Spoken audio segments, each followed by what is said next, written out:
నంద్యాలలో వైసీపీ పోటీ పెట్టింది ఎమ్మెల్యే టికెట్ కోసమే తప్ప ప్రజల కోసం కాదు అన్నారు అఖిలప్రియ. శిల్పా సోదరులు నంద్యాలను భ్రష్టు పట్టించారని, అభివృద్ధిని అడ్డుకునే యత్నం చేశారని ఆరోపించారు. ఎస్సీలు, ముస్లింల మీద కేసులు పెట్టిందెవరు అంటూ ప్రశ్నించారు. ప్రస్తుతం జరుగుతున్న పోటీ నీతికి, అవినీతికి, మంచికి, చెడుకు పోటీగా అభివర్ణించారు. చాలా ధైర్యం ఇచ్చారు ఈ రోజు మీరందరూ కూడా మాకు. ఎందుకంటే మా అమ్మ నాన్న చనిపోయిన తర్వాత ఇంకా భూమా కుటుంబంలో ఎవరు లేరు, ఎవరు రారు అనుకున్నారు.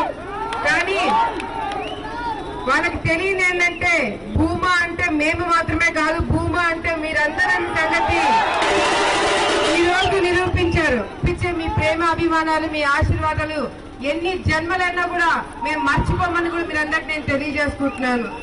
ఈరోజు మీరందరికీ తెలుసు, ఆలగడ్డ నాకు తల్లితో సమానమైతే నంద్యాల నా తండ్రితో సమానమని నేను ఊరికే అనలేదు.